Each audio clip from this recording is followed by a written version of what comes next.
congrats on your first test victory. Just going straight into what waits at Newlands, you have to get someone in for Aiden. Are you looking to move someone up the order, or are you replacing him with the opening batsman? Look, Peter Milan has been selected. He was selected in the squad as a replacement for the top order batter, and I think for us to go messing around with opening position, it wouldn't be clever. So yes, you probably find Peter Milan. He's done a lot of good work over a long period of time. He's got a lot of hundreds, so he knows his game very well. So I see his home ground. So yeah, at the moment we'll probably be swinging towards just having a swap for an opening test batsman. Dennis, Stuart. Mark, sort of the same question I asked Faf as well. That after those beamers from Archer, did you feel that it's necessary to lay down more, sort of that you guys will come out hard and counter punch? Look, I think when Quinny came out and played the way he did, I always thought that we were ahead of the game, because I did genuinely believe that we were ahead of the game.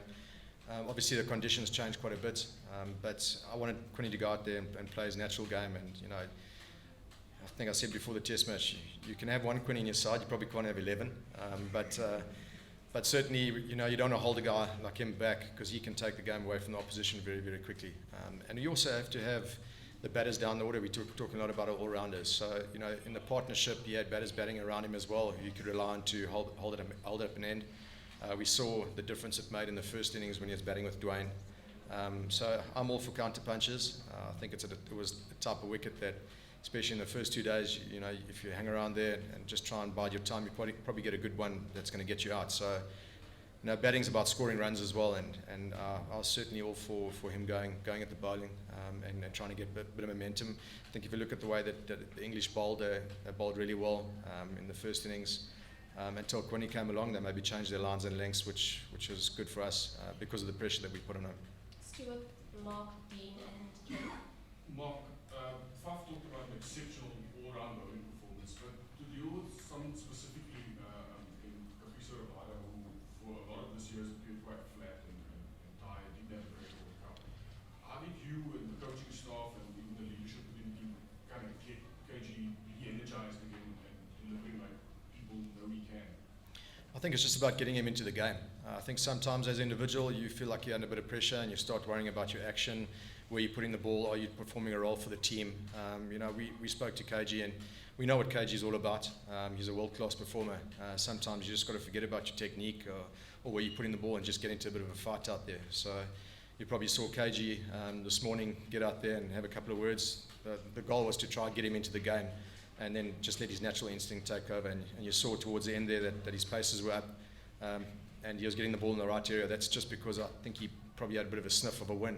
And that's when KG is at his best. Mark, Dean, and Ken. With all the gritty test victories in mind that you had in your playing days, is there a different sense of satisfaction winning this as a coach? Is it a better feeling? Look, I've played quite a few test matches which we won, a couple of good ones, but certainly this is up there. Especially from where we've been, it's been a hectic 2 weeks. We've put in a lot of hard work as a coaching staff and our management as well. So this is just the reward of putting in the hard work and also for the players' perspective. I'm very happy for the guys, the way that they went out.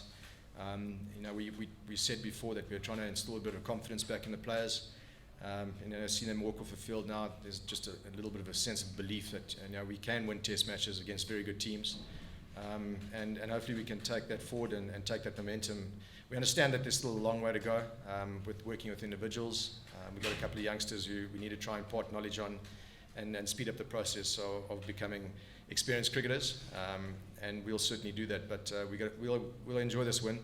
You don't take test match wins for granted, but certainly after tonight, we'll get back on the horse and realise that there's a lot of work still to be done for the rest of the series.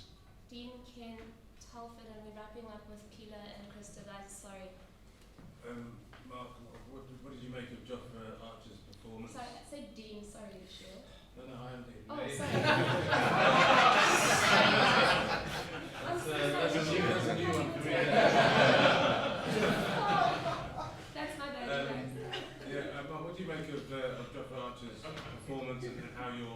team handled him. Obviously, he took 5 in the second innings, but went for a few runs. And do you still see him maybe as England's greatest threat? No, I wouldn't see him as England's greatest threat. I think he's got a spill in him that could really ruffle a few feathers. I think we're in a position in the game to take him on a bit more. Like I said, we're playing like we're ahead of the game. And also understanding that he's a wicket taker, so he's going to pick up wickets. But we're also not dartboards. I've always encouraged the batters to set up to score, and if there's scoring opportunities, you need to take that. So he was under a bit of pressure as well because he was going for quite a few runs, which meant that we're getting some momentum, and we're also scoring runs, getting ahead of the game. So he's a threat, yes, but there are also quite a few other bowlers that are a threat in that lineup. So I'm pretty happy with the way that we played him. He bowled well in the second innings, bowled with some good heats on up and down wickets. So you expect him to take wickets. But I also thought that at moments in the game, we put him under pressure as well, which ultimately got us to, I thought, a very good lead. Okay. Mark, how surprised were the Proteas that England decided to bat first and bowl first rather? And how much of a factor do you think it was in the end? Yeah, I think we were surprised. I think they also had a couple of issues, sickness-wise and all that type of stuff, which is something that we can't control. We just got to focus on what we can control. So we were pretty happy to be batting first because we were going to bat as well. And it did. It went around.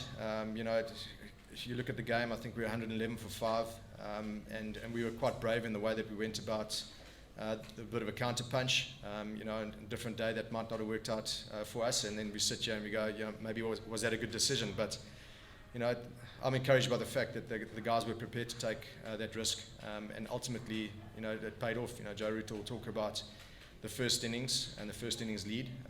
If it wasn't for that partnership with Quinny and Dwayne, then we might not have had that first innings lead, which would have put us under a lot of pressure. I think the wicket did change quite a bit.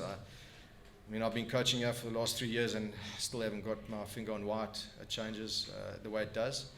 But certainly the counter punch was a telling blow for England in the first innings. Arch, your playing career ended in quite a shocking fashion. Just at a personal level, what does it mean to step in back to the South African dressing room and it ends as wonderfully as this has? I might go a bit grayer earlier than I expected. It's a great feeling, to be honest with you. There's been quite a few changes that have been made in the dressing room, but the spirit is still there, the passion is still there, and just watching the guys walk in, a couple of guys were a few lumps in their throats, which means that it means a lot for them to win a game of Test cricket.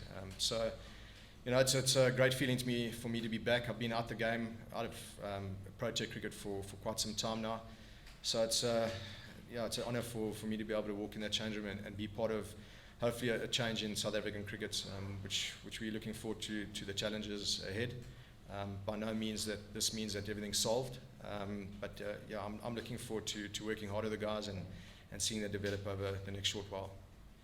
Mark, just going back on Dieter's question about selection for Newlands, obviously mentioned that Peter Malan would be a straight swap for Aiden Markham, but the other selection poses, where does Temba lie?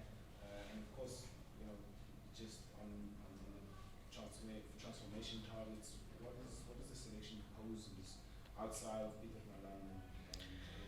Look, there are challenges at the moment because we have got quite a few injuries, so I'm not too sure where Temba stands with regards to his injury. I know that he still felt a bit of pain in his side yesterday. Otherwise, we were thinking about maybe using him as a catcher, which we obviously know is a very good fielder, and he complained a bit about his injuries. So we'll have to wait and see. If I'm honest with you, if I look at our middle order at the moment, it'll be very tough for us to leave a guy like Rassia to played a very important knock in this Test match. I understand that Temba has also been under a bit of pressure in the media as well, maybe not scoring as many runs as what he wants to. So I also don't want to throw him to the wolves. Temba is a very good player, and we'll continue to work with him in a very specific way to try and get Temba to be the best player that he can be. And if the opportunity arises to give him a shot again, then great. Then the questions won't be asked. But we understand transformation. We understand that we need to do a lot of hard work on a lot of players. Faf mentioned a guy like Andile as well. Maybe there's opportunity going forward with all-rounders, because I certainly do believe that that's when South African cricket has been their best, when we've had all-rounders. It's just about biding our time and waiting for opportunity. And certainly if we do the hard work and we try to speed the process up, then opportunities will open for guys. Final question, Kristen. With them 121 for one overnight last night, did you have to use a bit of harsh words, or how did you approach the sort of whole thing going into today? No harsh words at all. I thought we bowled fairly well yesterday. Maybe a couple of soft balls here and there. But that sometimes happens when you go out there and you expect the wicket to move around a bit and it doesn't quite happen. So I thought they batted fairly patiently as well. Maybe we got one or two lines wrong. But the way that the guys came back this morning, we always knew that the run rate, you can sort of look at the run rate and see how you bowled. And I think it was 2.9 last night. That first session that we bowled today, that was just relentless pressure. And we knew, the more you tighten the rope, something's got to snap at some time.